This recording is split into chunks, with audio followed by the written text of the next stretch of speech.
goue strand, daar in lieve lied so bly.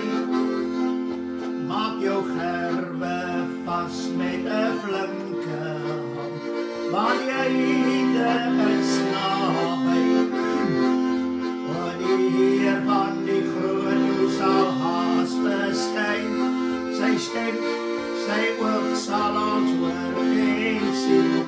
Die Heer van die groot doel sal haas verskyn, dan bring hy die maaiers in.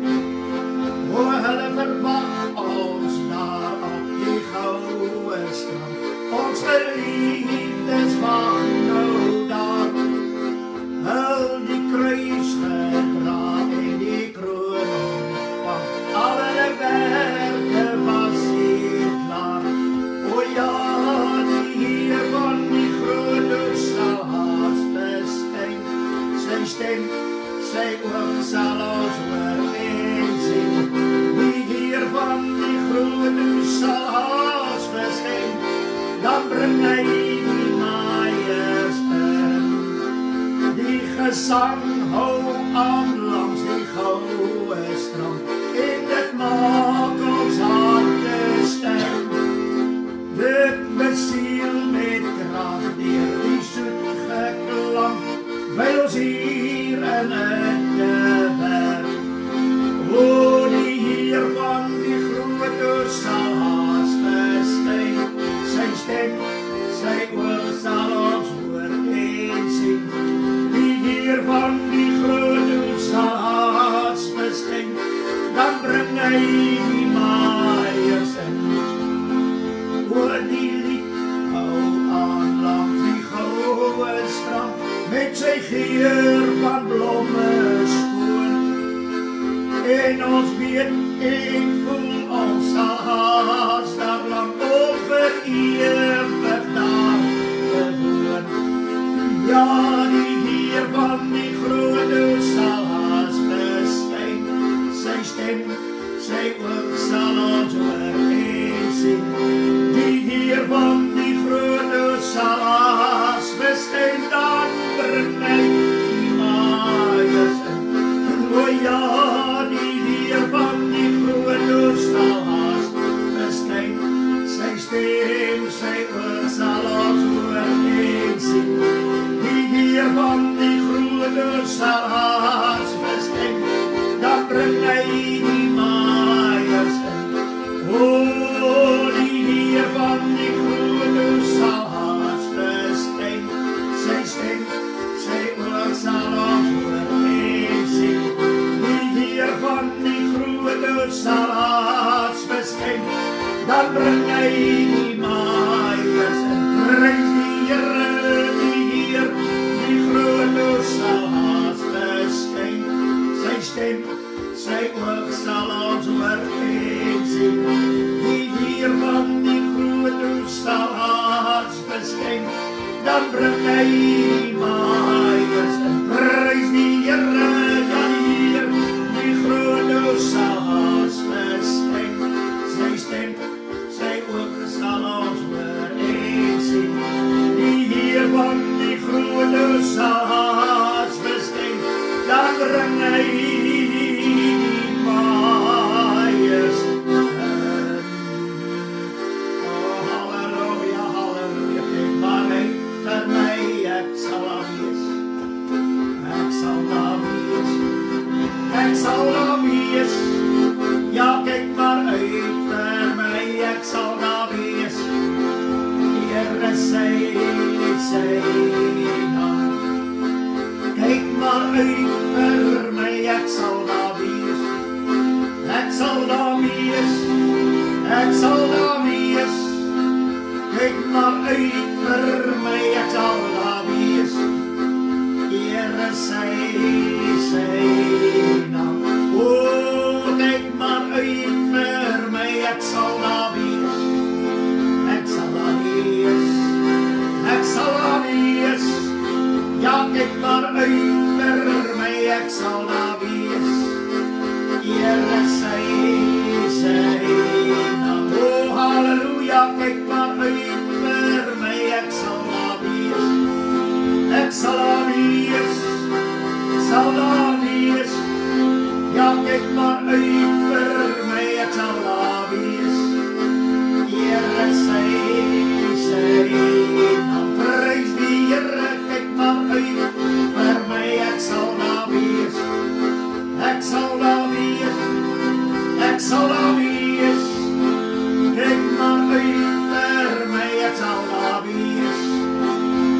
Here sy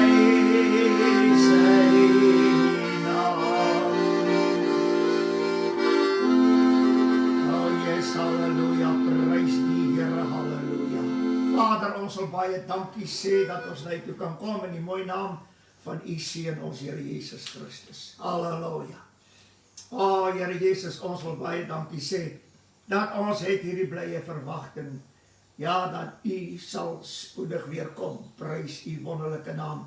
Halleluja. Ek dank U dat ons al reeds kan hoor, sing hulle daar op die goue strand. Halleluja. En dat die Heer van die groot oes sal haas verskyn.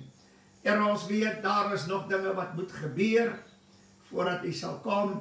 En ons prys U dat ons wagtend kan bly, selfs die dinge wat sal gebeur, Here. Ons weet dat U sal ons deurvat en U sal ons deurdra en U sal ons van die bose bewaar. Here in hierdie môre dan, dat ons weet dat ons verlosser lewe en alles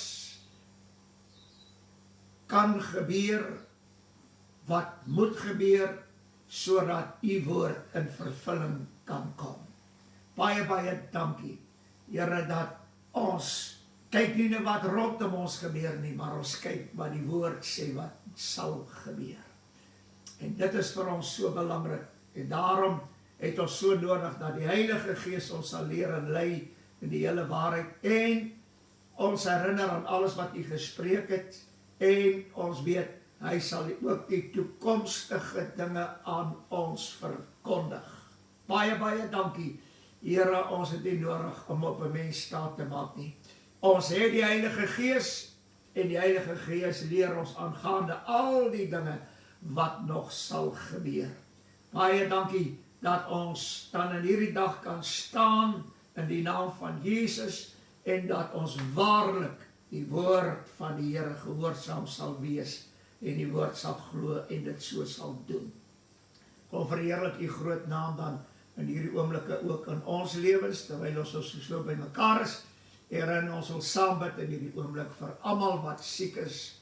Ons kan dit nie nalat, Here, want dit is die opdrag wat U gegee het. Gaan, maak siekes gesond, dryf duiwels uit en verkondig dat die evangelie van die koninkryk van die hemel. Baie, baie dankie, Here, dat ons dit elke keer wanneer ons dan saam so kan bid vir almal wat siek is. Ja, ons eer U dat ons ook weet in hierdie dag, so seker as wat U woord die waarheid is, so seker maak U die sieke gesond. Here, U vra nie hoekom nie, U vra nie waarom nie. En Here, U het net gesond gemaak en ons eer U dat U nog dieselfde is, dat U maak gesond. Baie dankie vir genesing deur U wonde en ons prys U daarvoor. So bid ons dan ook vir alle gebedsversoeke. Here, dis almal by die Here bekend. U weet waar elkeen is, Here, en U weet wat hulle versoek is. En U alleen is die een wat die antwoord kan gee, die uitkoms kan gee. Doen dit vir elke ene in Jesus se mooi naam. So bid ons dan ook weer eens, Here, vir reën op die plekke waar het nog droog is hier in ons land en ons buurlande.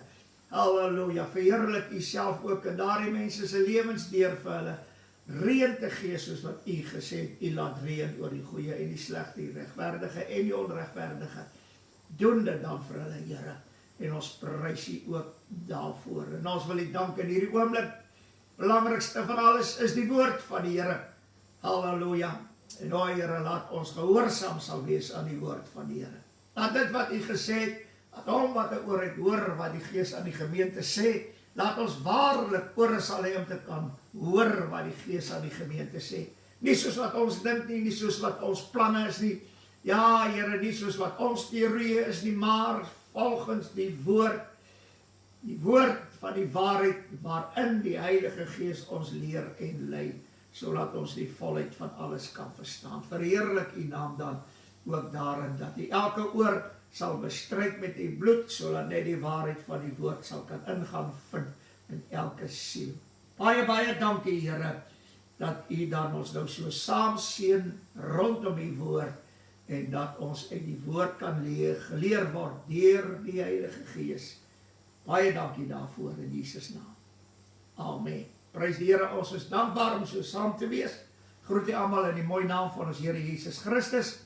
En ons eer die Here dat ons weer eenmaal na sy woord kan luister.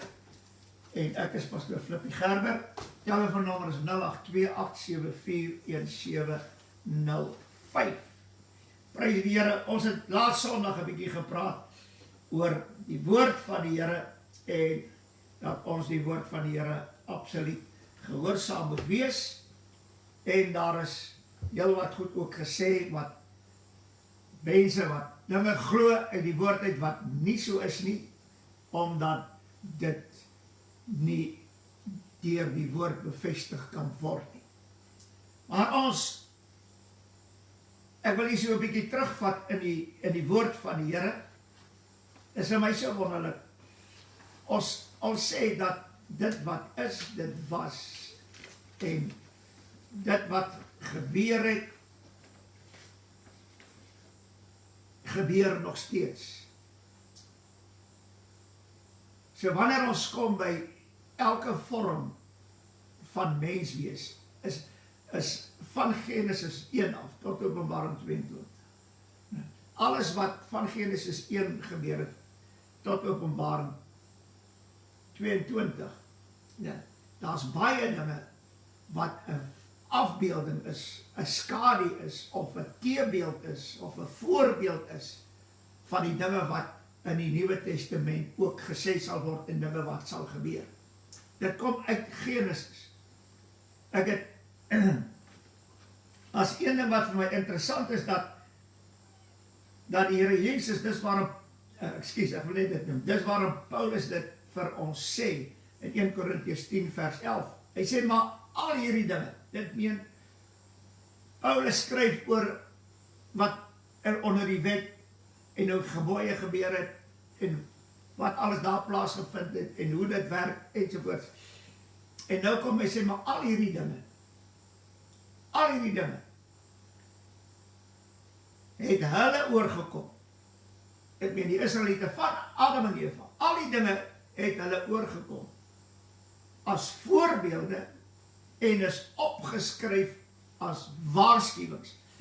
Dit meen die dinge wat gebeur het, die voorbeelde wat daar is in die Ou Testament, die skaduwee, die teebeelde, hy sê, is opgeskrywe as 'n waarskuwing aan ons op wie die eindes van die eeue gekom het. Dit meen al die dinge wat gebeur het al die voorbeelde, dis alles opgeskryf as waarskuwings.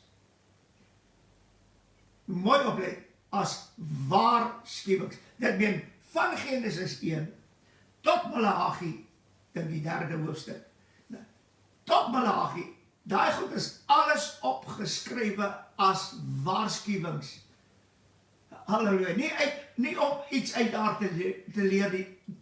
Alles wat gebeur het, ons leer alles in die Nuwe Testament, want die Nuwe Testament is ek wil amper sê, die vervulling van alles wat alreeds gebeur het, wat voorbeelde is, sodat ons in die tyd waarin ons lewe, kan sien wat is besig om te gebeur.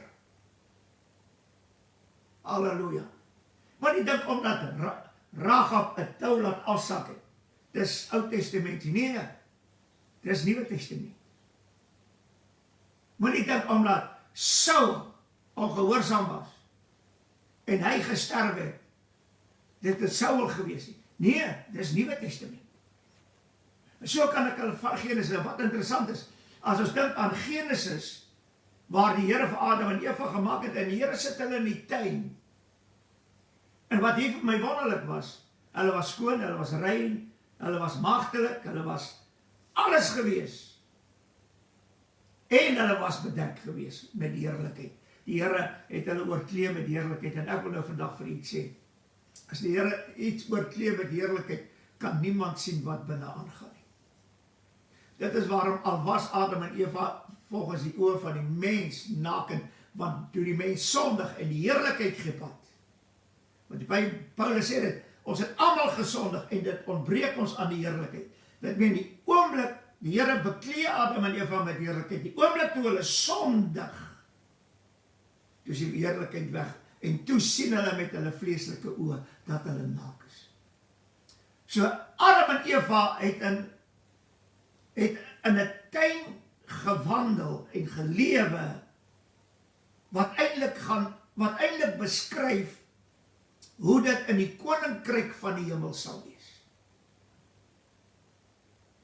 Wat interessant is, Adam en Eva het nie in die tuin getrou nie. Adam en Eva is nie in die tuin in die huwelik uitgegee nie. Eers nadat hulle gesondig het. Ek meen toe hulle naak is en begeerlikhede in hulle harte opkom, veral in Eva sinne om van hierdie boom te eet, want nou het sy kennis van goed en kwaad. En hulle uit die tuin gedryf is. Toe is hulle getrou en in die huwelik uitgegee. Want dit sê die woord van die Here, hulle twee sal een word. Die oomblik toe Adam en Eva gemeenskap het, toe word hulle een en toe is hulle getroud en hulle is in die huwelik uitgegee deur God self. Hulle sal een word. En dit is presies wat gebeur het. So wat gebeur het in die tuin is dit. Dat Adam en Eva het in die tuin gelewe soos wat God dit bestem het om te wees vir die mens op aarde. En wat interessant is, 'n mens hoor hierdie ding, dat, ek weet dit, vroeër jare was dit so gewees, dat die man het absoluut die vrou beskerm. Hy sal nie toegelaat het dat iets gebeur nie, want dan was hy daar gewees, dit gebeur vandag nog. Maar, ons sê, vandag word gesê, ons is die bruid. As daar twee mense was, wat kon kwalifiseer om die bruid van die seun van God te wees, dan was dit Adam en Eva. Onbesmet, sonder sonde, wys, hulle het alles gehad. En hoekom, as dit dan die seun van God se bruid en se vrou is, ons as mens, hoekom het die bruidegom dan nie vir Adam en Eva beskerm? Waarom? Nou sê ons nee, ons gaan al hierdie dinge ontvlug wat kom, want die Here gaan nie toelaat dat sy bruid iets oorkom. En nou, hoekom het Adam en Eva iets oorgekom? As ons as mens die bruid is, hoekom het hulle hierdie vreeslike, die hele geslag van God, alles het tot niet gegaan. Onkruid, alles het gekom. Hoekom het Christus, wat ons is dan die bruid, hoekom het Christus dan nie toe alreeds sy bruid beskerm? Waarom het sy iets oorgekom? En waar kom ons vandaan om nou te sê, nee, maar ons sal niks oorkom nie? Dink net daaraan. Dis waarskuwings. Die tuin van Eden is 'n waarskuwings. Dis 'n voorbeeld wat 'n waarskuwing is. Moenie laat ons as mens meer van onsself dink as wat daar gedink moet word nie. Ja, maar dis Ou Testament, die bloed was nog nie daar nie. Ek wil vir u sê, Adam en Eva het die bloed nie nodig gehad in die tuin nie. Hulle het niks nodig gehad. Hulle was volmaak, want die God het hulle gemaak, en toe die mens sien, toe sê, dis goed so. Die Here het die mens goed gemaak. Hulle is, as ek dit so kan sê, hulle was dan bruidsklas gewees. As ons as mens die bruid is van Christus, was Adam en Eva die beste kandidaate wat daar op hierdie aarde was. Onaangeraak, maagdelik rein.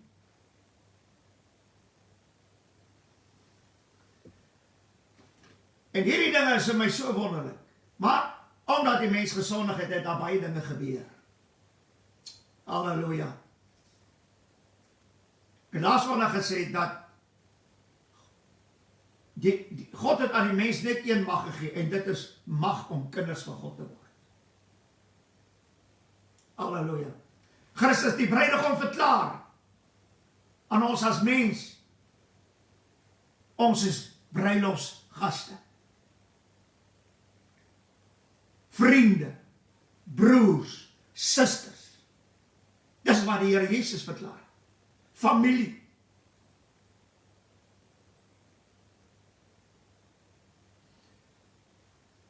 Maar omdat al hierdie dinge gebeur het, daar's 'n interessante iets in die woord, wat ek net gou vir u wil verduidelik. En dit is, ons hoor so baie van, ja, dit sal wees soos in die dae van Noag.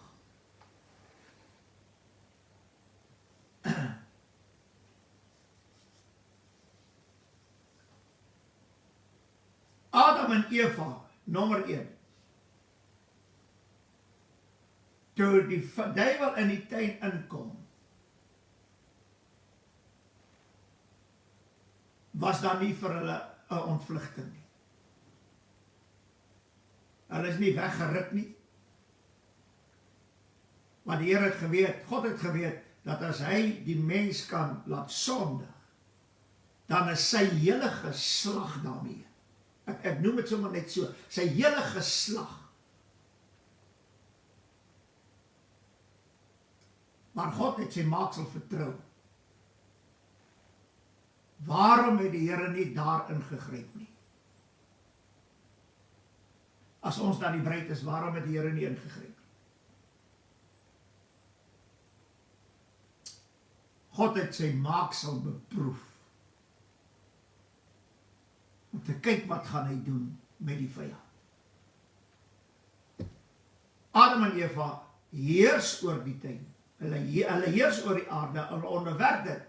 En hier kom 'n dier. In plaas van dat hulle heers daaroor en dit onderwerp hulle self aan die dier. En hulle verloor hulle heerskappy aan jou slang.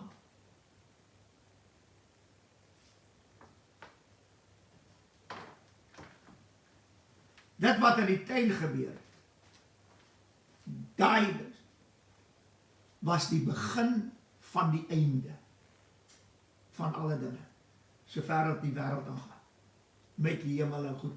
Praat nie van die hemel van God nie, praat van die met sy hemel.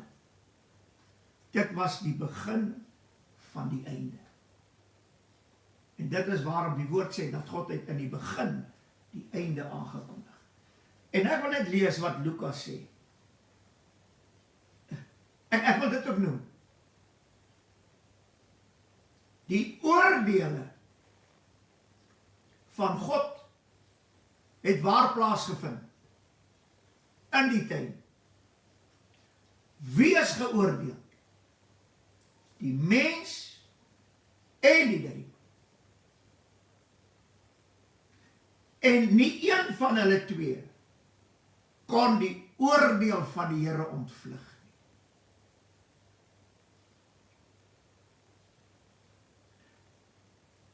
Want nie een van hulle, kom ons sê dit so, nie Adam of Eva was in daardie stadium, was dit moontlik dat Christus in hulle kon wees en hulle in Christus. Want as hulle in Christus was, sou hulle in elk geval nie na die duiwel geluister het nie. En dan het hulle in die tuin die duiwel ontvlug. Al was hy in die tuin, as hulle in Christus was. En dis die geheim in die Nuwe Testament. Ons kan die oordeele van God ontvlug in die oordeele. Nie buite die oordeele nie, maar wel in die oordeele. En dis vir my wonderlik. Nou net verder gaan na die woord van die Here. Hy sê in Lukas 17 vers 26, en soos dit gebeur het in die dae van Noag, so sal dit ook wees in die dae van die seun van die mens. Waar die dae van die seun van die mens? Dit is sy wederkoms na die verdrukking. En dan sê die 27ste versie, hulle het geëet en gedrink, hulle het getrou en in die huwelik uitgegee, tot op die dag dat Noag in ark ingegaan het, en die sonvloed gekom het, en almal vernietig het. Ek wil net dit sê, Noag is in die ark ingegaan, halleluja, en almal verder is vernietig. Noag het in die ark ingegaan, dit meen, hy het nie net in die ark ingegaan nie, hy het ook saam met die ark in die sonvloed gegaan.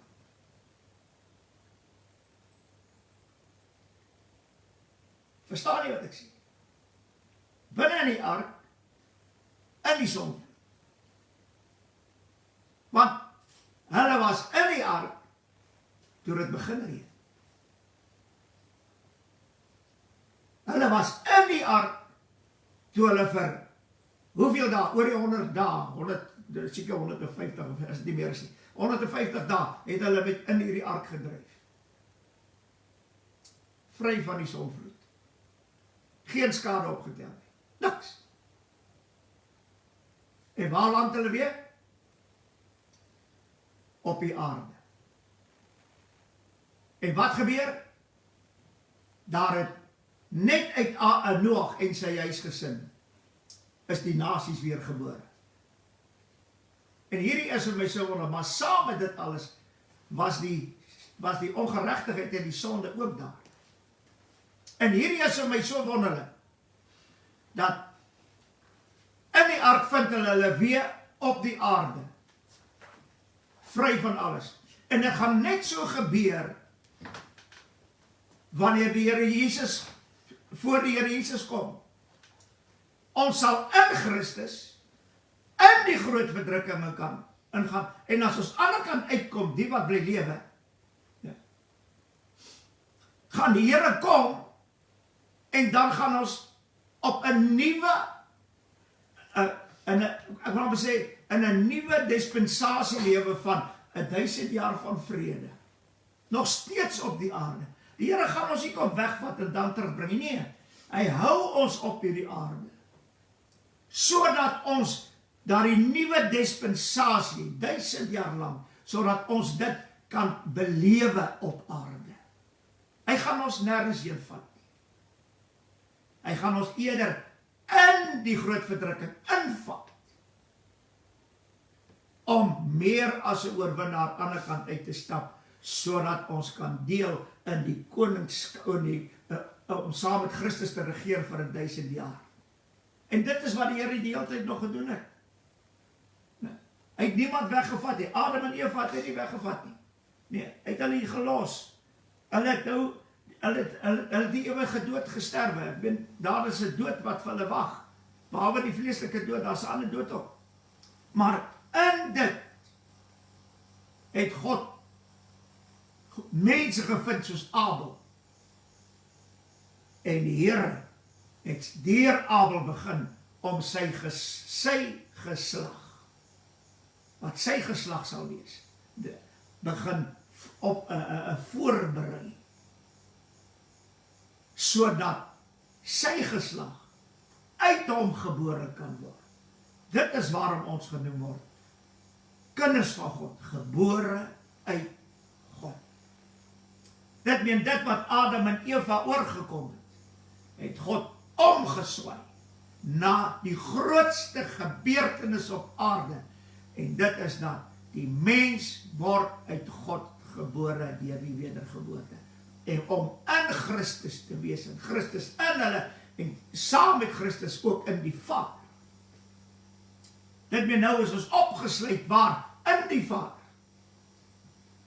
in Christus, en hy in ons.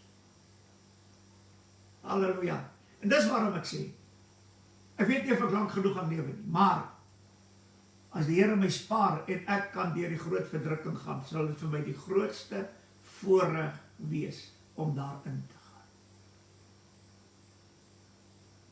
Want ek ken my God en ek weet waartoe hy in staat is. Ek het nie nodig om sy oordeele te vrees nie. As ek sy oordeele vrees, soos wat die predikers vandag dit verkondig, hulle wat sê ons het die bruid aan 'n wegrap voor die verdrukking, as ons die oordeele vrees, sê dit net vir ons een ding.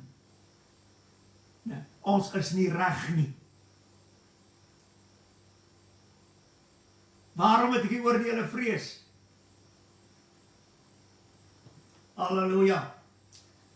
Teendeel gaan ek binne in die groot verdrukking sien die grootste wonders van al die tye. Daardie perde met stammels of wat ook al, soos van skorpioene. Ek sal hom so hier op sy slaan en sê, luister, die steek hulle wil nie luister nie. Hy gaan niks aan my maak nie. Ek kan nie glo dat mense so dwaas geword het. Om te dink, wegraap hom voor die verdrukking, ons is die bruid, en na huwelik in die hemel. En hier is 'n interessante ding. Hy gaan verder en hy sê die mooi woorde. Hy sê, net so sal dit ook gebeur, die 28ste vers, in die dae van Lot. Hulle het geëet en gedrink, gekoop, verkoop. Halleluja. Dit is al interessant. Noag sê hulle, prys die Here, het geëet en gedrink en huwelik uitgegee, maar in Lot sê hulle het gekoop en verkoop. En ons sal verkoop en verkoop totdat die valse profeet 3,5 jaar later as wanneer die antichrist geopenbaar is. 3,5 jaar later, ons sal in daardie 3,5 jaar, wanneer net die antichrist regeer, daardie 3,5 jaar sal ons koop en verkoop, en dan in die middel van die 7 jaar sal die valse profeet opstaan, en hy sal 'n merk uitbring, en ons sal nie kan koop en verkoop nie. Daar is geen ander tyd op hierdie aarde dat die wat die merk nie ontvang het, dat hulle nie sal kan koop en verkoop nie. En dit is wanneer die valse profeet, gaan lees God se woord. Ek kan nie glo dat mense goed uit die woord van die Here aanhaal. Nou sê hulle, nee, dit is nou al reeds besig om te... Nee, al hierdie is voorlopers. Die werklike ding gaan gebeur 3,5 jaar later, vanaf die antichrist openbaar is, 3,5 jaar later sal die merk om te kan koop en verkoop na vore kom. Jy gaan nie doodgemaak word as jy nie die merk ontvang nie. Daar bestaan nie 'n God se woord so iets nie. Dis al wanneer jy gaan dood gemaak word in hierdie groot verdrukking. As jy die dier se beeld nie aanbid nie, en as jy die dier nie aanbid nie, dan sal hulle jou doodmaak. Maar koop en verkoop nie. Jy sal doodgaan van die honger, as jy nie jou God ken nie.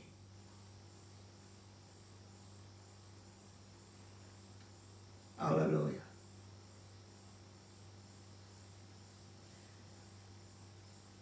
En hulle het geplant en gebou. Halleluja. Dit is vir my so wonderlik. In die eerste 3,5 jaar gaan daar geplant word, daar gaan gebou word. Dit meen, dit gaan normaal aangaan. Onder die regering van die antichrist vir die eerste 3,5 jaar is al wat gaan gebeur. Hy gaan teen die heiliges oorlog voer. En ek wil nou vandag vir iets sê. Die antichrist gaan nie oorlog voer met wapens teen die kinders van die Here nie. Hy gaan oorlog voer met sy woorde.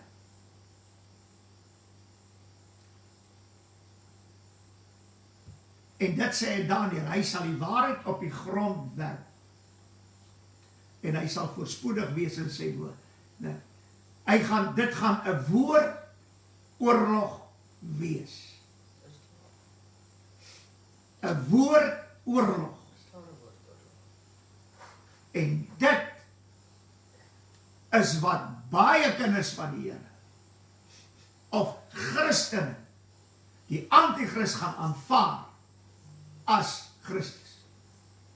Want hy gaan soos Christus optree met skrif. Dit wat die duiwel in die 40 dae toe die Here in die woestyn was, vir 40 dae en 40 nagte. Luister baie mooi. daar was nie 'n ontbreking nie, maar vir 40 dae en 40 nagte het die duiwel die Here versoek met die woord. Nie met iets anders nie, met die woord. Want hy het gesê, daar staan geskrywe, dan sê die Here Jesus, daar staan ook geskrywe. Vir 40 dae en 40 nagte het hy die Here dag en nag versoek met die woord om te kyk of hy nie iets teen die Here kan kry uit die woord van God nie. Dit is waarom, hy sê, Paulus sê, allerhande versoekinge het julle oorval. Wat se versoekinge? Die duiwel kom nie om jou te versoek met 'n vrou, of jou te verlei met 'n vrou nie, nee. Hy versoek jou uit God se woord, sodat jy die leuen moet glo. Nou sê, ek weet die duiwel kom en hy sê, daar gaan 'n huwelik in die hemel wees. Wegraping, ons is die bruid, daar moet 'n huwelik wees. Die predikers versoek die volk vandag uit God se woord, deur die versoeker wat woorde in hulle mond lê. Dat hierdie ou versoeker is die duiwel. En hy sê, daar gaan 'n wegraping wees, ons is die bruid, daar gaan 'n huwelik in die hemel wees, en daar gaan die regte stoel in die hemel plaasvind. Nou,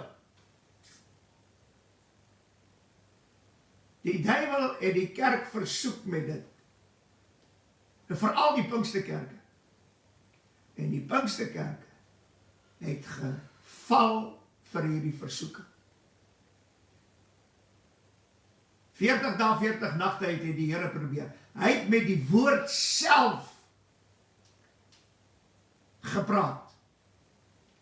En hy het die woord van God gebruik, net soos hy met Eva gemaak het. Om te sê, daar staan geskrywe. En as daar ooit 'n tydperk was, wat hierdie skrif, hierdie woord van God, verkeerd kon wees, dan was dit in daai tydperk. Maar ek dank die Here, dat dit hy was, wat vir 40 dae en 40 nagte versoek is vir deur die duiwel, uit die woord van God. En die Here Jesus het vir 40 dae en 40 nagte hierdie aanslag van die vyand verduur. En hy het bewys, elke keer gesê, dit staan geskrywe, en die Here Jesus bewys aan die duiwel, dat die woord is die waarheid. En is onveranderlik, en dit bly vir ewig. En ek wil vandag vir u sê, al hierdie nuwe Bybelvertalings reg oor die wêreld, die duiwel het die kerk versoek, om te sê, maar dit staan nie so nie, dit moet eintlik so staan. En die kerkwêreld, sluit die Pinksterkerke in, het almal geswig voor hierdie versoeking van die vyand.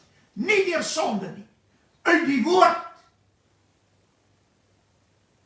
Sonde is niks. Die Here weet, dis niks. Daar is 'n offer daarvoor. Maar ek wil vandag vir jou sê, as jy versoek word deur die duiwel uit die woord uit, en jy glo sy leuns, is daar geen offer vir jou nie.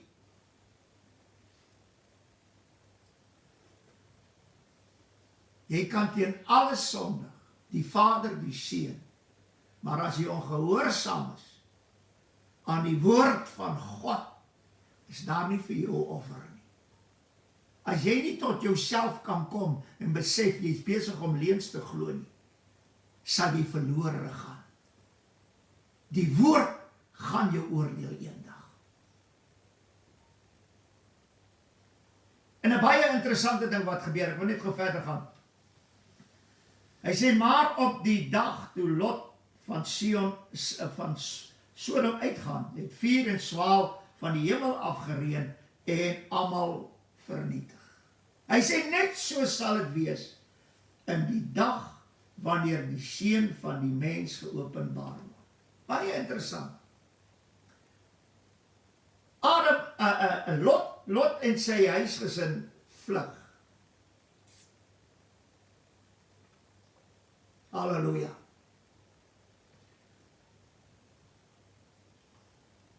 Lot se vrou kyk om, dis nie omdat sy omgekyk het, maar dis omdat sy ongehoorsaam was aan die woord van die Here. Want die Here het gesê, hulle moet nie omkyk nie, hulle moet vlug. En sy wou graag omkyk om 'n storie te kan gaan vertel. Sy het gesien hoe Sodom en Gomorra vernietig is. Jy weet mos hoe is ons vandag? Ons wil alles sien, sodat ons 'n storie kan hê om te vertel. En wanneer God sy oordeele oor die aarde kom, wil die Here nie hê dat ons moet sien om 'n storie te kan vertel nie.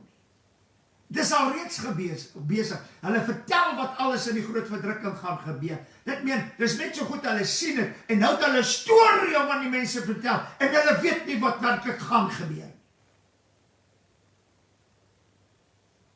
Waarna kyk julle? Julle kyk na die oordeel, plaas van om te vlug. Wat? Die besmetting van hierdie aarde. Sedeloosheid, wat die hooggetyd vier in ons lewens, vandag. Dis iets afgruweliks, soos wat sedeloosheid die wêreld oorgeneem.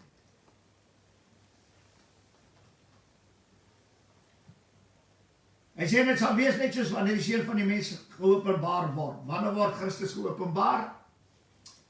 Eers na die groot verdrukking met die wederkoms. Jy weet wat interessant is van hierdie mense in die wegrap?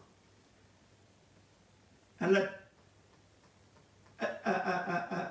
het die wegraping begin glo, en wanneer hulle teëgestaan word uit die woord van die Here, dan kom die duiwel en sê, ja, daar staan ook geskrywe, gaan net na Grieks, Hebreërs, Arameërs, en dan gaan kyk julle daar, dat daardie woord kan dit ook beteken, en dit kan dit ook beteken, en dan het julle nog meer aanslag, dat daar wel 'n wegraping gaan wees. En so het die duiwel elke keer, as daar 'n prediker opstaan, en hy blok hierdie wegraping voor die verdrukking, broer, dis nie lakkie, dan hoor jy daai ene sê dit, en daai ene sê dit, want Grieks, Hebreërs, Arameërs, Latyn, ensovoort, en hulle almal ontken, dat dit waarmee hulle besig is, kom uit die Katolieke kerk.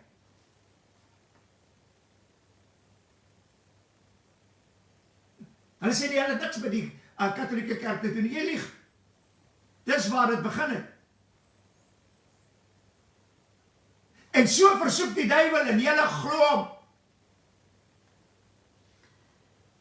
Net wat verder gaan. Halleluja. Ek sê verder,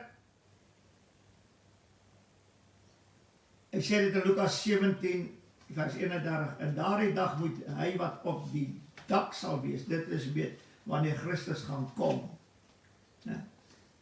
terwyl sy huisraad in die huis is, nie afkom om het weg te neem nie, en so ook moet hy wat op die land wees, nie omdraai en teruggaan nie. Hy sê, dink, nou sê die Here Jesus in die 32ste vers, dink aan die vrou van Lot, moenie omdraai nie. Halleluja, dit gaan vir my, dit gaan wonderlik wees, eerste 3,5 jaar, waar alles goed gaan, en nou kom daar 'n werk uit, jy moet die beeld aanbid, en nou moet jy begin vlug vir jou lewe, dan moet jy alles agterlos, nie hier op aarde nie, en jy gaan weg, nee, jy moet jou goed, wat jy al die jare by mekaar gehad, moet jy nou laat staan, en jy moet vlug. Die Here sê, dink aan die vrou van Lot, en terwyl jy vlug, moet jy nie sê, my huisraad, my kar, my alles, dit gaan net, ek het nou niks meer in die lewe, moenie omkyk nie. Jy sal in 'n sandpilaar verander binne in die groot verdrukking.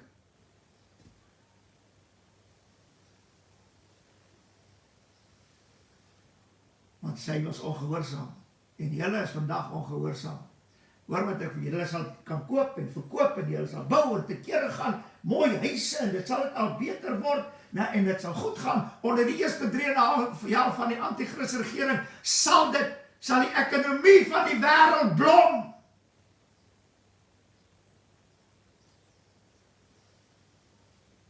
En ons sal by mekaar maak, die Here weet.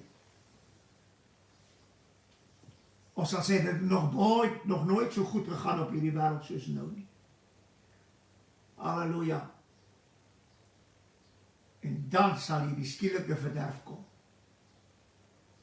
Die valse profeet, 3,5 jaar later, in die groot verdrukking. En dan sal jy jou goedjies, wat jy sal nie kan koop of verkoop. Skuldeisers gaan jou jaag. Jy sal vlug.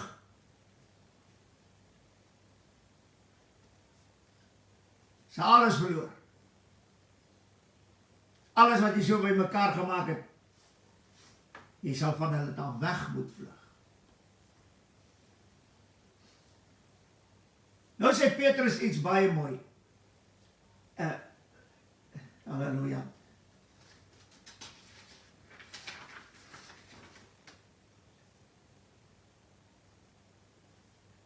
En toe die Here nou dit vir my gee, dit sal wees soos in die dae van Lot. Toe gee die Here vir my iets baie mooi. En dit is, hoe sal dit wees in die Nuwe Testament in die dae van Lot? Praat nie van, ook in die dae van Noag, maar spesifiek die dae van Lot. En die Here praat met my in Openbaring 5. Kom ons kyk bietjie. Hoe dit gelyk in Sodom en Gomorra.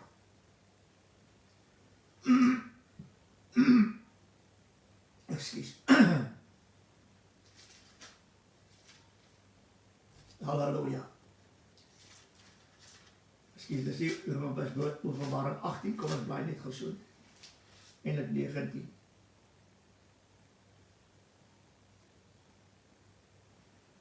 Nee, is 18. Hy sê, en na hierdie dinge het ek gesien, die eerste vers, 'n engel sien neerdal uit die hemel, met groot mag, en die aarde is verlig deur sy heerlikheid. En hy het met 'n groot stem kragtig uitgeroep en gesê, geval het die groot Babylon, en dit het geword 'n woonplek van duiwels, 'n versamelplek van allerhande onreine geeste, en 'n versamelplek van allerhande onreine en haatlike voëls. In plaas van die Heilige Gees, wat soos 'n duif moet neerdal in die kerk, is daar in die kerk allerhande onreine, haatlike voëls. Weet jy, hy voels met die krombekke, asvoelse, hulle verskeer die liggaam. En vandag word die liggaam van Christus binne in die kerk verskeer deur hierdie haatlike voëls.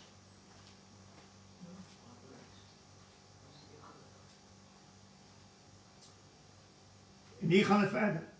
Omdat al die nasies gedrink het van die wyn van die grimmigheid van haar hoerery, en die konings van die aarde met haar gehoreer het, en die handelaars van die aarde ryk geword het deur die mag van haar weelderigheid. Hy sê, ek het 'n ander stem uit die hemel hoor sê, gaan uit haar uit my volk, sodat julle nie gemeenskap met haar sondes mag hê en van haar pla ontvang nie. Want haar sondes reik tot aan die hemel, en God het haar ongeregtigheid onthou. Nou, hier is 'n interessante ding. Met die sonvloed, dit sal wees soos in die dae van Noag, met die sonvloed. Met die sonvloed het die sondes van die mens gereik tot aan die hemel. En hierdie Babylon, hierdie moeder van die hoere, is die kerkwêreld. En haar sondes sal reik tot aan die hemel. weer 'n keer. Voorbeelde wat waarskuwings word vir ons aan die einde van die tyd, dat die sondes van die mens en veral in die kerk sal reik tot aan die hemel. En die Here sê vir sy volk, kom uit haar uit.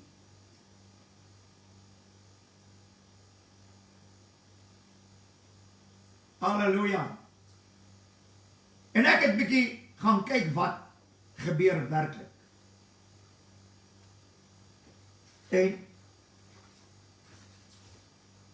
En hierdie vrou Babylon, wat is haar naam? Babylon is wel die stad, maar wat is hierdie vrou se naam? Haar naam is Isebel.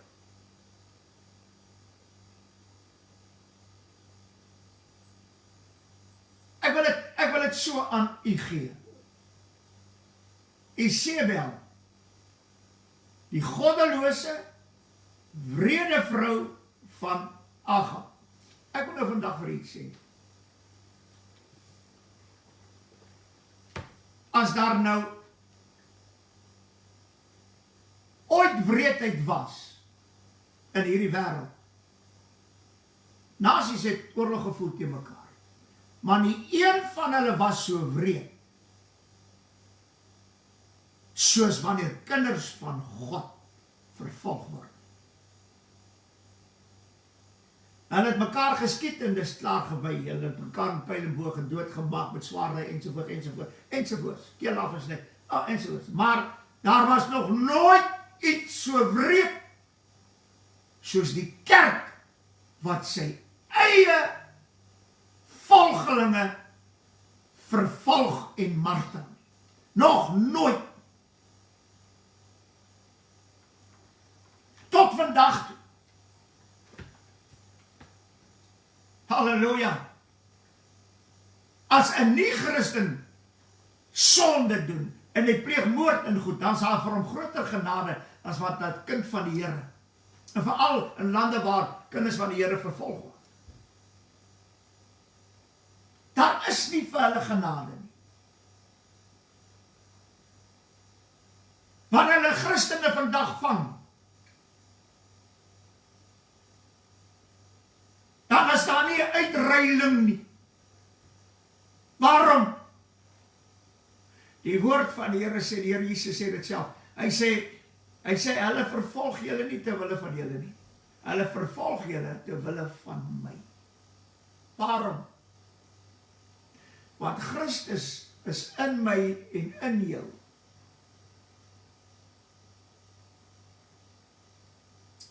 Hy het gelei. Hy is wreed doodgemaak. Maar hy woon in jou.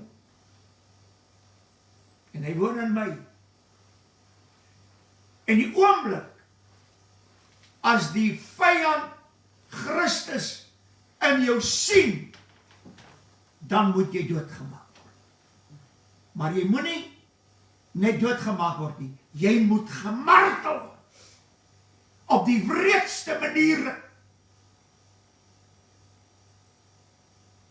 En dis waarom Paulus sê, as ons dan dus saam met Christus ly, sodat ons ook saam met hom verheerlik kan word. As Christus in jou is, hoor wat ek vandag vir jou sê, gaan jy ly. Baie mense wil weet, hoekom kry hulle swaar in hierdie lewe? Dis omdat Christus in jou is, en die duiwel dit sien. Hy sal jou steel, hy sal jou beroof, hy sal jou blydskap wil wegneem, hy sal alles van jou weg wil neem. Hy het vir jou geen genade nie, want hy soek Jesus. Want hy dink as hy jou doodmaak, hy kan Jesus doodmaak, hy besef net nie. Halleluja, wanneer hy jou doodmaak, prys die Here, dan kom ander tot bekering.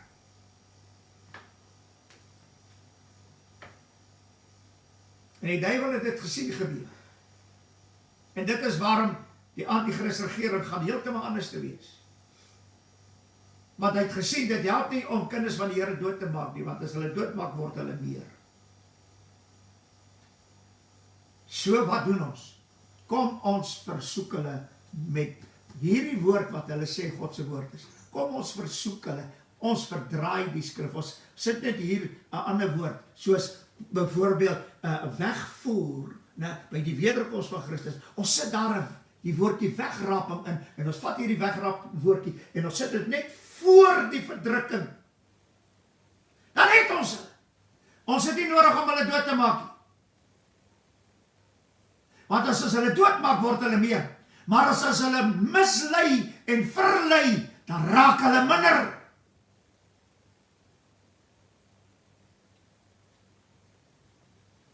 En dan raak hulle my kinders. Dis waarmee die duiwel besig is.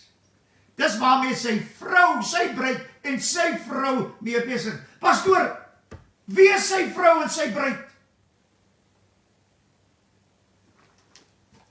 Halleluja. Kom maar lees ek vir jou.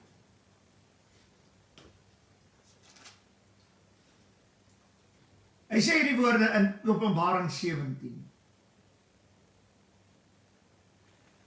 Hy sê, een van die 7 engele met die 7 skale het gekom en met my gespreek en vir my gesê, kom hierheen, ek sal jou toon die oordeele van die groot hoer wat op baie water sit. Nou die baie waters is nasies, sy sit op hulle.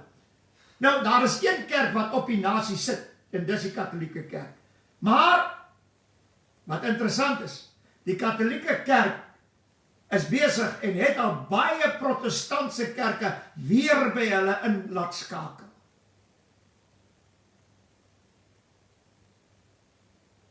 Halleluja. En hier kom die ding. Sy sit op, en dis waarom die woord van die Here sê, my volkommer kom uit haar uit. Sy sit op hierdie nasies. Sy sit daar. Kom uit haar uit. Wie is hierdie nasies? Die Christendom. Nie die Mohammed nie. Moslems nie. Nie die Israeliete nie. Hulle is almal ingesluit onder hierdie een vrou. Hulle weet dit net nie. En dan sê hy, met wie die konings van die aarde gehoreer het, en die bewoners van die aarde dronk geword van die wyn van haar hoerery. Wat is haar hoerery? Wat is haar hoerery? Sonde nie. Haar hoerery, en die beker van die wyn, met die wyn ingeskenk, van die grimmigheid.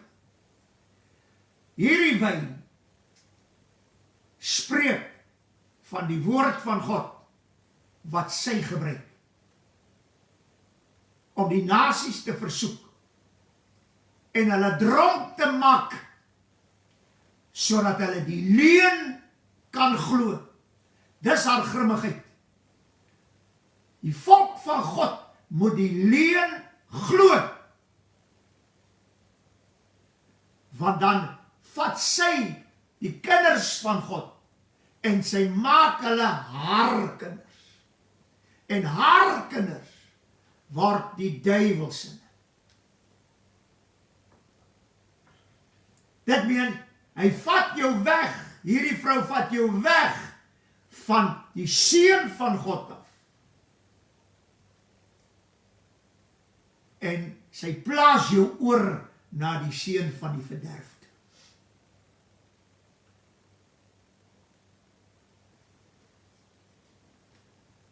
Hy sê die woorde verder. Excuse. Derde vers. Openbaring 17.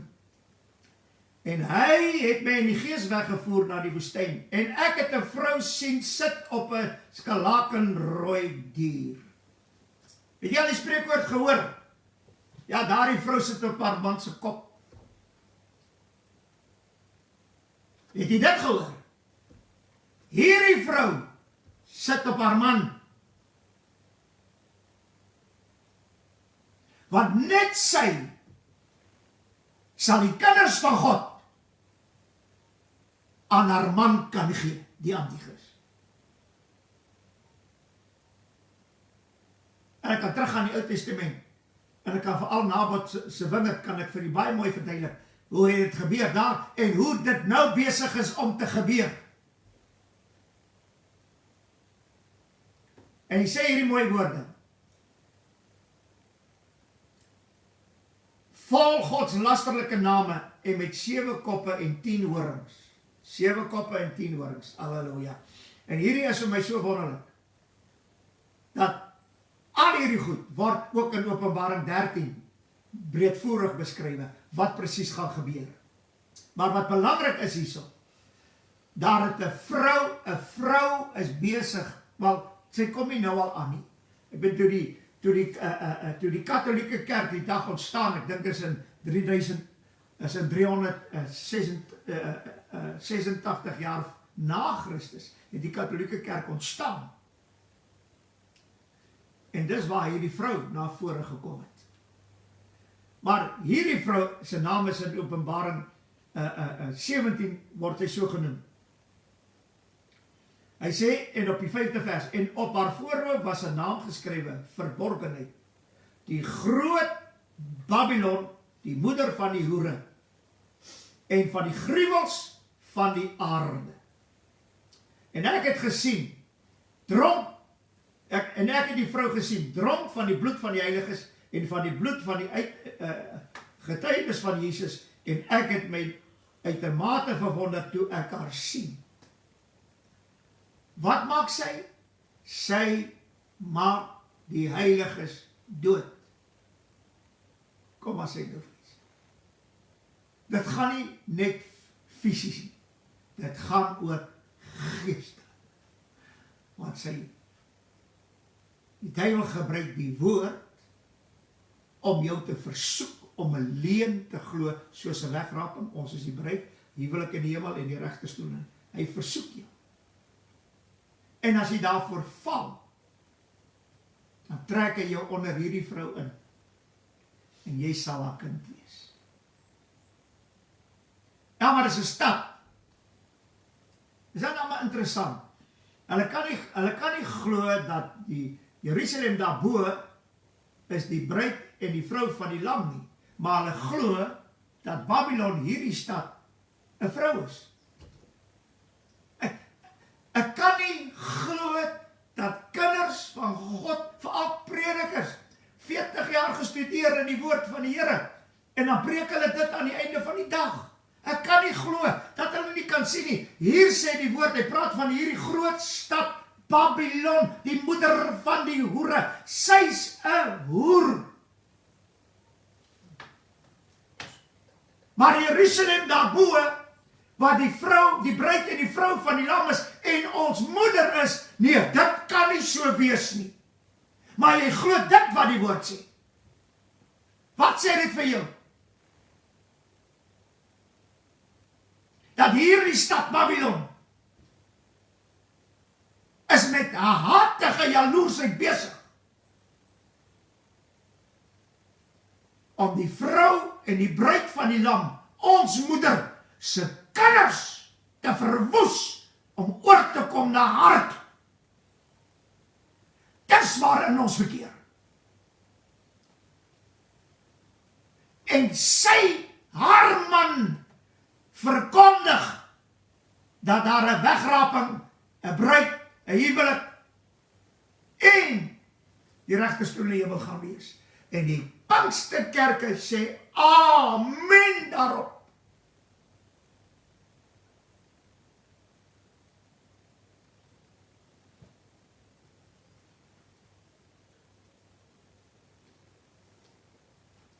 Ek wil iets vertel. Ek het nou 'n paar uit Openbaring aangehaal. Het jy geweet dat Isabel, maak nie saak, het herleef in die 7de gemeente, in die 7 gemeentes. As dis impossible. Maar wie wil sê, dit wat as voorbeelde opgeskryf is waarskuwings Isebel sit in die kerkwêreld.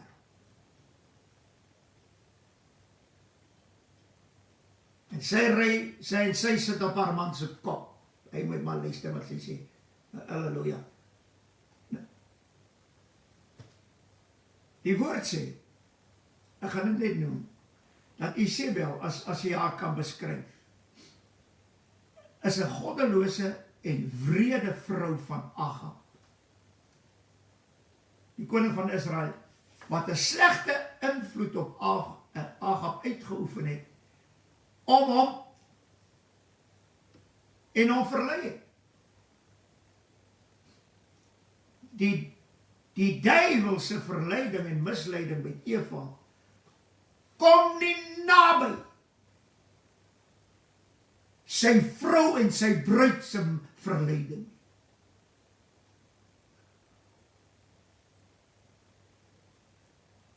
Iemand het eendag vir my gesê, jare terug, dat sy is ook 'n geredde persoon gewees. Sy dien nog steeds die Here. Sy sê hierdie woorde, toe sê die vrou, 'n vrou kan die gevaarlikste wese op aarde wees. Ja. En ons sien dit in hierdie vrou van Agab. Hy sê in 1 Konings 21 vers 25, waarlik daar was niemand soos Agab wat homself verkoop het om verkeerd te doen in die oë van die Here nie. Omdat sy vrou hom verlei het. Hy is die koning. Maar Isebel vernietig hom. Deur wat? Nie as koning nie. Nee. Sy sê dit ook vir hom in hierdie gedeelte. Sy sê vir hom by Nabot se wingerd. Sy sê vir hom, eet. Moenie langer tree, eet. Ne? En doen jou werk as koning. Gaan sit daar op die troon en doen jou werk as koning. Ek sal Nabot se wingerd vir jou gee. Die koning het nie geweet wat om te doen. Maar die vrou het gedoen. Halleluja. En hier is 'n interessante ding.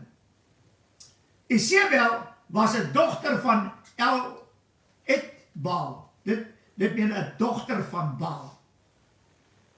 Die koning van Sidonisie. Baie interessant. Reg deur die woord in die Ou Testament, waar dit by Baal en biddery kom, praat hy ook van die dogter van Baal. Waar hy aan die ander kant met Jerusalem op aarde en Babylon op aarde, hierdie twee stede, Isebel is die dogter van Baal, en Jerusalem is die dogter van Sion. Twee dogters op aarde.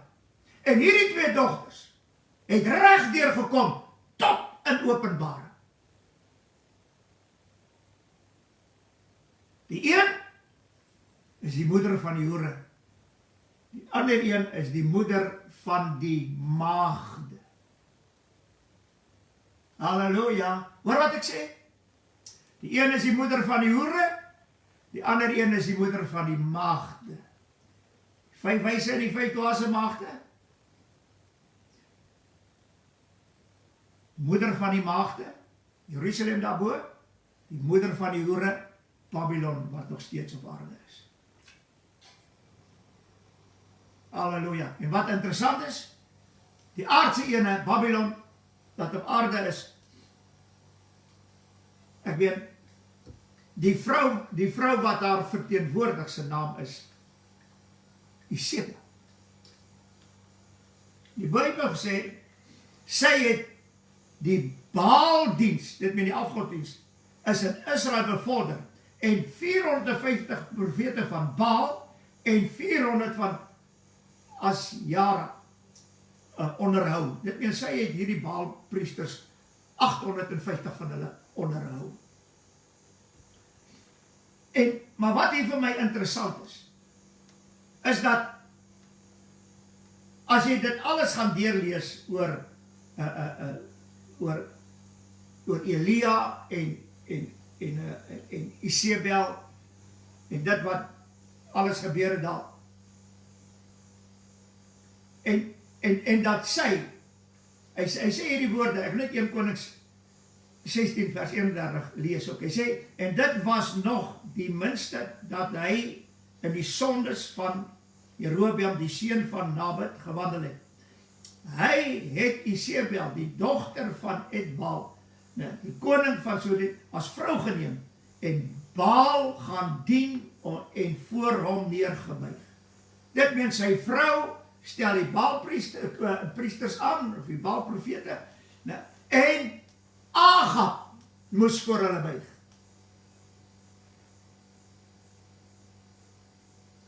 Dit meen sy het eintlik die huis regeer, die koningskap regeer.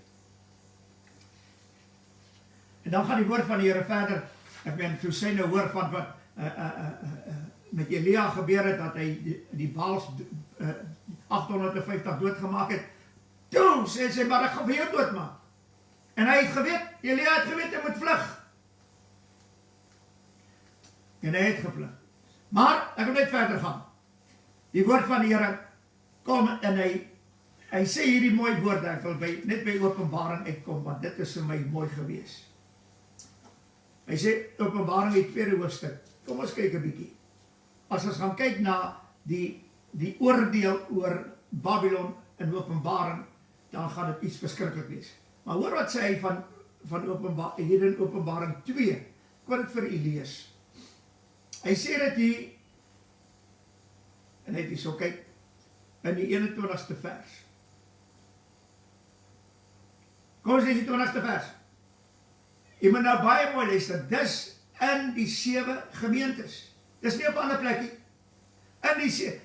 Dis binne in die kerkwêreld, waarin ek en u sit vandag. Want ons elkeen het ons chap op ons. Ek is PPK, daai is AGS, daai is Polies, daai is NGK, daai is dit, daai is dit, daai. Ons almal is gechap. En hier is die verskriklikheid van die ding. Sy is in almal.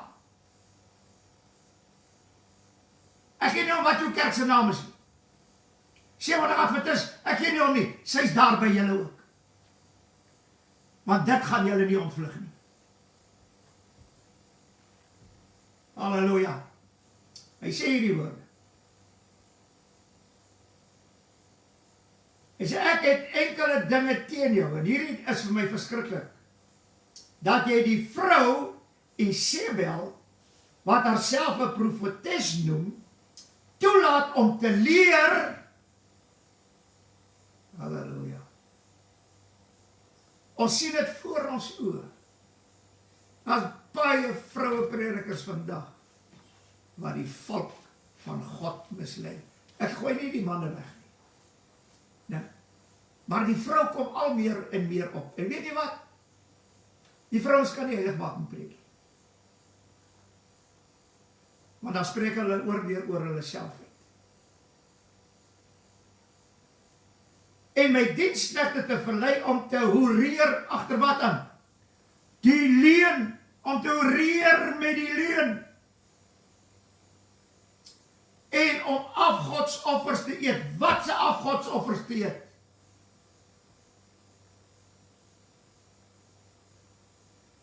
Dink jy dat as hulle hier 'n stuk vleis braai vir 'n afgod? Nee, dit is waarvan die woord praat. Nee.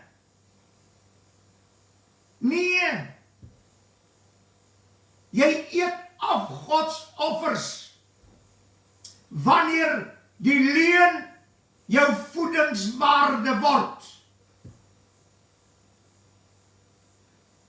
Want die leuen kom uit die afgodsaanbiddery. Jy word versoek uit God se woord om hierdie leuen te glo.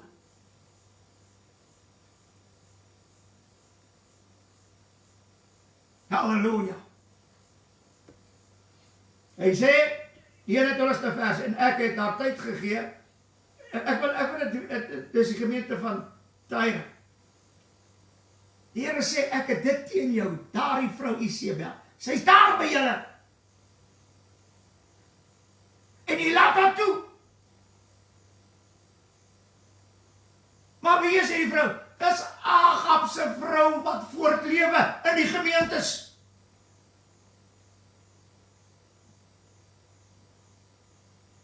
En hy sê hierdie woord. En ek het haar tyd gegee om haar van haar hoerery te bekeer, en sy het haar nie bekeer nie. Kom maar sê ek nou vir u.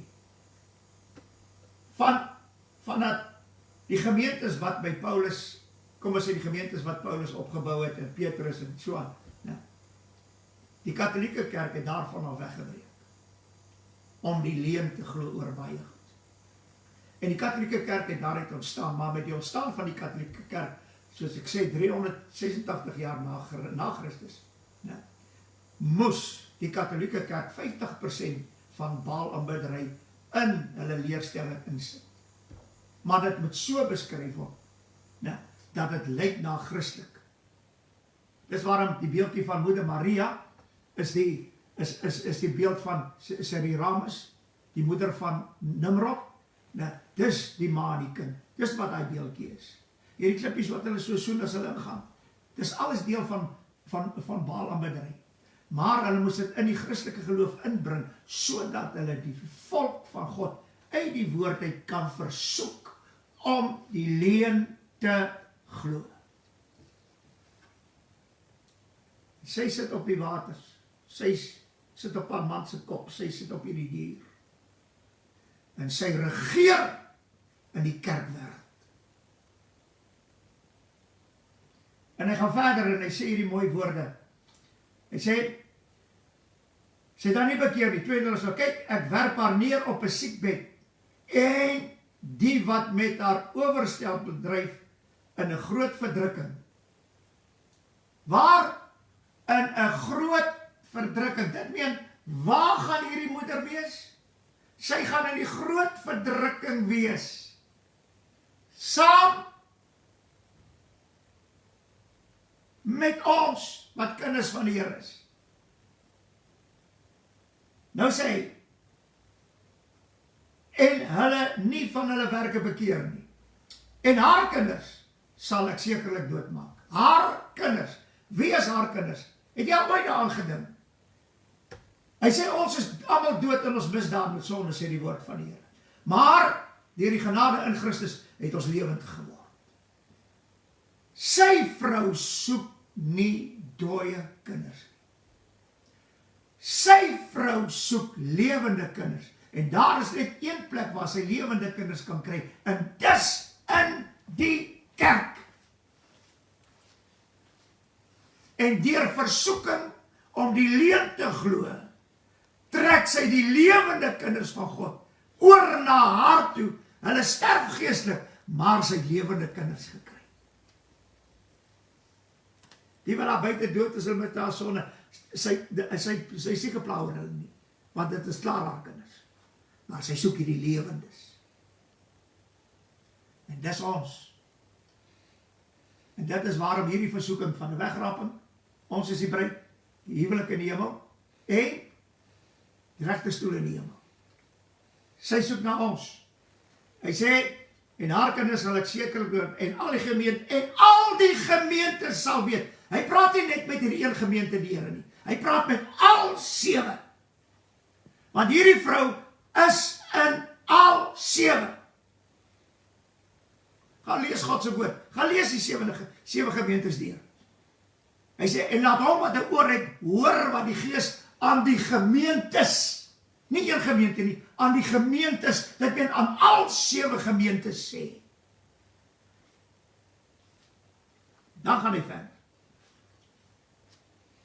En al die gemeentes sal weet dat dit ek is wat niere en harte deursoek, en ek sal aan elkeen van julle gee volgens sy werke. En ek sê vir julle, en die ander wat in Thyatira is, almal wat hierdie leer nie, en die wat die dieptes van die Satan, soos hulle sê, nie leer ken het nie, ek sal op hulle geen ander las dra nie. Ek wil nou vandag sê, al julle Baal-aanbidders, wat die geskiedenis ondersoek, om ons kamma te waarsku. Hoor wat ek vandag vir jou sê, jy sal sekerlik deur die Here self gedood word. Ja, maar dit is onmoontlik, ek probeer die volk waarsku. Weet jy wat, ek het niks met die Baal-aanbiddery te doen, ek wil niks van hulle weet nie. Wat is wat die vrou doen? Sy versoek jou om ondersoek te gaan instel, sodat die kamma, die kinders van God kan waarsku. Jy is nie besig om ons te waarsku nie, jy is besig om vir haar triek te val, en jy sal deur die Here gedood word. Beweeg weg van jou Baal-aanbiddery, ondersoekery in die dieptes van die Satan. Vir 'n jaar het ons dit nie verkondig nie, en daar was herlewing gewees. Maar vandat daar nie meer herlewing is nie, nou ondersoek almal die Baal-aanbiddery. Dit meen hulle keer terug na hulle moeder, die oorsprong van ongeregtigheid.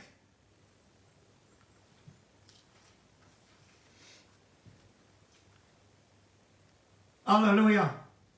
En ek wil hier so een ding sê. Die Here het nog nooit op my 'n las gelê om Baal-aanbiddery te ondersoek. Om werklik te weet of het verkeerd is en of het reg is, dat ons op het geboortedag by 25 Desember beoefen, en dat ons Paasnaweek en dat ons Pinkstertyd, makkie saak nie, halleluja. Ek het nie nodig nie. Maar die duiwel kan vir my niks sê nie. Alles wat ek wil weet is hier in hierdie woord. En die Here het my naelstring afgesny van die Baal-aanbiddery, van my moeder, aardse moeder, hierdie ou kerkwêreld. Die Here het my naelstring afgesny. Ek word nie meer deur haar gevoed nie. Maar jy word gevoed, want jy ondersoek haar dieptes. Jy wil weet wat hier aan gaan, daar aan gaan. Ek het niks daarmee te doen nie. Ek het net te doen met een ding, en dis wat die woord van die Here gesê. Hy sê, en hy het my agter heerlikheid aangestuur. Waarom? Want ek moet met heerlikheid bekleed wees. Ek moet van heerlikheid tot heerlikheid gaan. En nou hou ek my besig hier in die jole van Baal-aanbiddery in die katholieke kerk ensovoorts. Nee, dankie, halleluja. Hy het my vrygemaak en ek is waarlik vry. Ek wil niks daarmee te doen hê nie. Want ek wil nie 'n chap op my hê dat sy my moeder is nie. Nou gaan ek vir iets sê. As een ding wat die Here vir my gesê het oor, ek gaan vir julle gou vertel hoe werk dit, en dan sluit ek af. Dit het die Here vir my gesê. Halleluja. Dat Isebel, net gou kyk waar het ek dit neergeskryf. Isebel, as ek vir jou kan sê wat sy werklik is. Dis die woorde wat by my gekom het. She is a demanding wife. Sy demand. Halleluja. Nou, en wat sy demand is, dat die man moet onderwerp word. En ons sien dit besig om te gebeur. Ek weet daar Joyce Meyer opgestaan, en sy het teen die man opgestaan, iets verskriklik. En weet jy wat? En die vroukies hardloop nog steeds aan, en selfs die mans. Nee. Sy is 'n Isebel. She's a demanding wife. 'n Isebel. Wat heers oor haar man. En dis daai selfde gees wat vandag in die kerk is. So, die moeder van die hoere sit langs jou op die kerkbank. Maak nie saak waar die kerkie is nie. Vroeger jare was dit so gewees. Ja, maar jy het nie nodig om dit te sê nie. Ek gaan dit vir jou sê. Vroeger jare was dit gewees. Die vrouens het met hoede kerk toe gegaan, omdat hulle onder gesag staan. Wie gaan vandag met hoede kerk toe? Die manne. Kan jy in die lewe dit glo? Wie bid met die hoed op die kop? Die manne. Wie profeteer met die hoed op die kop? Die manne. Waar's die vrouens? Gaan lees weer 1 Korintiërs 11. Eva het gesondig, Eva het laat mislei, Eva het in oortreding gekom, en daarom sê die Nuwe Testament, in die Ou Testament het hy klaar vraag gesê, hy sê, en jou man sal oor jou heers. In die Nuwe Testament kom die woord en hy verklaar dit in 1 Korintiërs 11. Hy sê, en daarom, omdat die vrou die heerlikheid van die man is, en sy onder haar gesag staan, daarom moet sy 'n aanduiding van gesag op haar hoof hê. Dit gaan nie oor lang en kort hare nie, dit gaan oor 'n aanduiding op haar hoof, om te bewys en om almal te toon dat sy is onder gesag. Maar die vrou weier het. Pinksterkerke het dit ook weggegooi. En omdat sy sonder 'n hoofbedekking vandag in die kerk is, eerbiedig sy nie haar gesag nie, en is sy nie meer die heerlikheid van die man nie. Maar jou broers het gesê, nee, maar ons sal maar nou die vroukies wees, want ons is almal die bruid. My vrou is bruid, ek is bruid, mannetjie. So, maak nie saak nie, ons change sommer alles, die klere draag, en ons change die hoede, en ons change alles. Ek wil vandag vir jou sê, moenie die Here tart nie. Want as jy met jou hoete broer, bid, profeteer, kerk toe gaan, is jy besig om die Here God te tart. Jy voel dit nie nou nie, maar jy sal dit eendag voel. En weet jy wat? Jy het geword 'n vrou, 'n kind van die moeder van die hoere, Babylon. En my jou suster, sit jou aanduiding van gesag maar op. Dis God se woord. As jy dit nie wil doen nie, as jy rebelleer, dan moet jy weet, jy staan aan die verkeerde kant. Jou moeder is klaar Babylon, die moeder van die hoere. Dis waar jy hoort.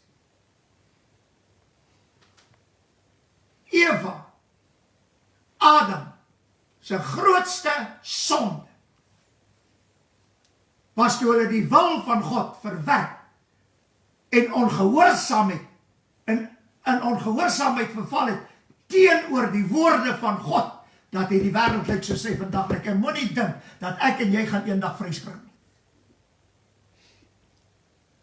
Ja, maar dit was vir die Korintiërs geskrywe. O nee, daar het dit so rof gegaan. O nee, daar jou prediker wat dit vir jou vertel het, hy is 'n leenaar uit die put van die hel. Dis waarom hy sê in die gemeentes, Openbaring, laat hom wat 'n oor het hoor wat die Gees aan die gemeentes sê, aan al die gemeentes. Dit wat Paulus aan die een gemeente geskryf het, het hy aan al die gemeentes geskrywe. Maar weet jy wat? A demanding wife, en ek gaan nou vir jou toon, hoekom is Isabel en haar kinders in rebelse teenoor die Here. Die Here Jesus sê,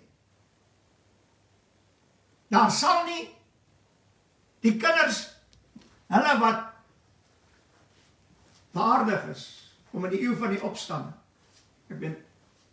die opstanding waardig is, hulle sal nie trou in die huwelik uitgee nie, omdat hulle nie meer kan sterwe nie. Ja.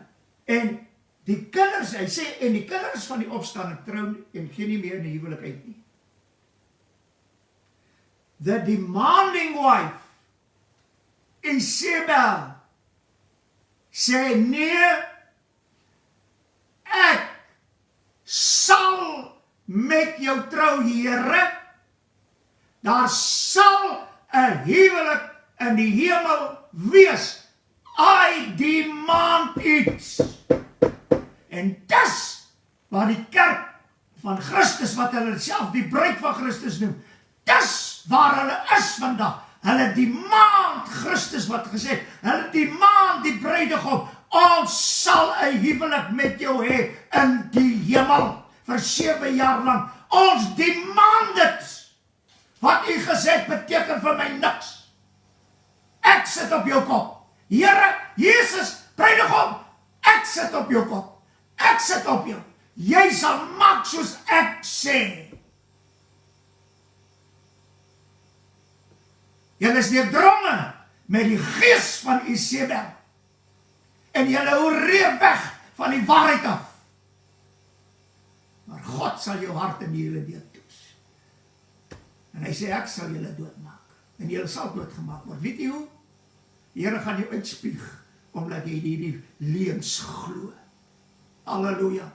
Die Here sal teen jou optree eendag. Wat het geword van die feit was 'n maagde? Ek wil hê, pastoor, jy moet vandag opstaan, vanaand as jy weer preek, of wanneer jy weer preek, en sê, ek sê vir die Here, Here, daar sal 'n huwelik in die hemel wees. I demand it. Sê dit vir die Here.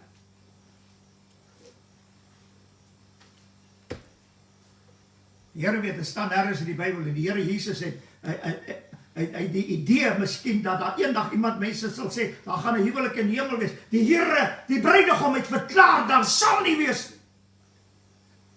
Maar jy is onder die versoeking en misleiding van Isebel, die dogter van Baal, die stad Babylon, wat die moeder is van die hoere. En weet jy wat? Nou, maar wie is die hoere? Kom maar sê ek vir jou, wie is die hoere? Die katholieke kerk is die moeder. Nou, en die hoere is al die ander kerkorganisasies. Reg oor die wêreld. Hulle is die hoere. Want hulle hoereer agter daardie vrou aan. Nee, ons is die bruid. Ons sal dit wegraap of weggeneem. Daar sal die huwelik in die hemel wees. Julle tree op net so sy. En die Here sê, ek sal van haar ontslaa raak. En haar kinders. So jy moet nou besluit wat jy vandag wil wees. Wil jy 'n moeder hê, Jerusalem daarbo, wil jy haar kind wees, of wil jy Babylon op aarde, wil jy haar kind wees? Besluit. En as jy besluit, maar Jerusalem daarbo moet my moeder wees, raak ontslae van die wegraping, raak ontslae daarvan as jy bruid, en dan gaan die huwelik in die hemel wees, en die regterstoel gaan nie. Raak ontslae daarvan. Halleluja. Prys die Here. Ek dank die Here, dat sy woord met ons kan deel. En as jy hierdie waarskuwing nie aanvaar nie, dan tree jy op in ongehoorsaamheid, en dit sal jou tot ongeregtigheid gereken word, en jy sal die ewige lewe nooit sien. Vader, sê baie dankie vir u woord. Halleluja. Dankie dat die Heilige Gees ons kan leer en lei in die hele waarheid. Ons wil u eer in hierdie oomblik. Here, dat u ons so goedgunstig is en genadig is, dat die Heilige Gees ons kan leer en lei in die hele waarheid, sodat ons die waarheid kan sien, die woord kan glo, en dit ons tot geregtigheid gereken kan word. Here, want bo dit alles glo ons God is, en ons is besig met sy onfeilbare woord. Here, die woord sê dat hulle tas teen die muur rond, en soos blindes om te kyk, waar is die deur in die Here? Wanneer ek so na die kerk kyk, veral die Pinksterkerke, wat die lig moet wees, hoe tas hulle teen die muur rond, en hulle soek na die opening, hulle soek na die deur, en Here, hulle kry dit nie, omdat hulle verblind is deur leuns wat hulle verkondig en glo. Dis waarom hy gesê, koop vir jou oë, salf vir jou oë, sodat jy kan sien. Halleluja, en Here, daar's net een salf. Halleluja. En dit, soos die woord sê, soos ons ook sing, his name is as ointment pot of u naam is soos balsem vir my. Want daardeur kan ek ook sien. Dankie dat u so genadig oor ons is.